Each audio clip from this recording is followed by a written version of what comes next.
Colonel Maybourne, sir. NID. Intelligence? What happened to Kennedy? Promoted. I took his place. Promoted. Talk about failing upwards. Colonel O'Neill, I read about your conflict with Colonel Kennedy in his report. I assure you, such an attitude will not prevail with me in either direction. I sense that. Good. Would you mind telling me exactly why you're here, Colonel? You didn't get my advance. One-dimensional character, just a bad guy, to get in the way of the stars and give them a rough time, and they'd have to work around all that kind of stuff. But each episode I did, there would be another side of the character that would come in. So he went from a one-dimensional to a two-dimensional to a fully dimensional character through the military stuff. It wasn't so much me being the bad. It was being the bad guy was being the bad guy. But I do know when we got, and I don't know the names of the episodes, but I do know when I got in trouble. I got in trouble and was just no problem. It's just trying to grab names really quickly. When Amanda's character basically told me, couldn't you take one day off in your life, you asshole, or whatever she said. And there was a scene that happened later where I think the first time Maybourne got to be kind of human rather than just a bad guy. And but that scene was cut, and it was just a scene between her and me. And then the next time I felt like I was a real full dimensional military guy was when I got out to Rick's house, out to his house, and tried to talk him into doing a deal with me. Then later, once I got out of the uniform, once I was sort of tried I was sentenced to death anyway. But he got me out to help him on a case, and then I don't know if he either let me go or I managed to escape myself. But after that, I really enjoyed being the sort of jerk who no one knew whether he was a bad guy or a good guy, and had an awful lot of fun after that. There wasn't much fun playing the military guy, but it was a lot of fun once that uniform came off, and I could come and go, disappear, reappear, ask for help, and offer help. So it was fun. I suppose, Tom, in terms of your character as well, Harry Maybourne, when you got the script and your agent told you about the role, what was your initial sort of reaction? Did you have to go through, was the character designed for you with you in mind, or did you have to go through the audition process? No, it was an audition. In this business, you audition a lot.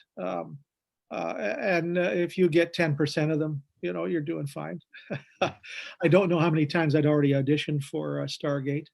I know, excuse me here. I just have to hang a phone up for a moment. No problem.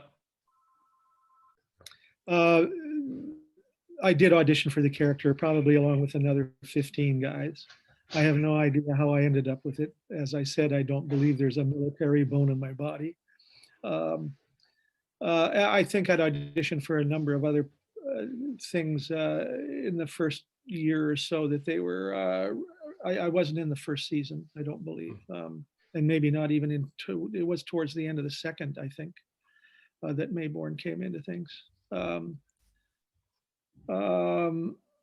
MacGyver was a program, a series that was on starring Richard Dean, with many of the same producers.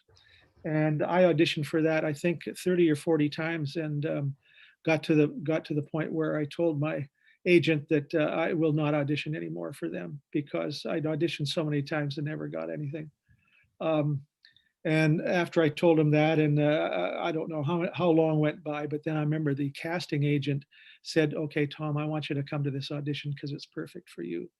And it probably was. And I think I did a good job, but I never got hired for that one either. So I got a chance to sort of take it on a few of them when I got on the Stargate set, all in fun, of course. So when I get And the odd, when I and get the Tom, odd, yeah.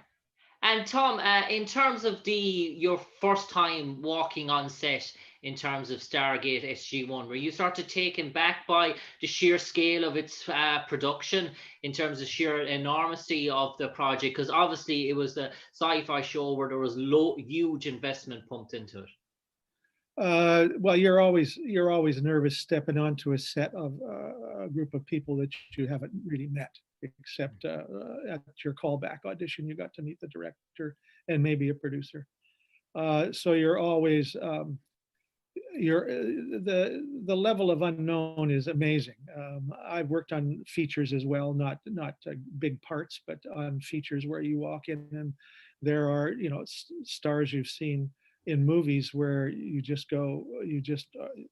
amazed that you're there. It takes a certain amount of courage, but also if you can turn your brain off and not think, that helps a lot. So you sort of go in a kind of a dumb kind of way, kind of a dumb, numb kind of way, and just take what's coming at you and listen and be as prepared as you can with what you believe the character is, and make sure you know your lines. And then you just go where you're told. Yes, they have a system of the way they do things, and many series operate very differently. So you're never going onto the same set. Sure, there's cameras and there's the big take and then the close-ups and stuff, but there's different. They do things differently on different series. They have their own ways of going about things, and so you're never quite sure.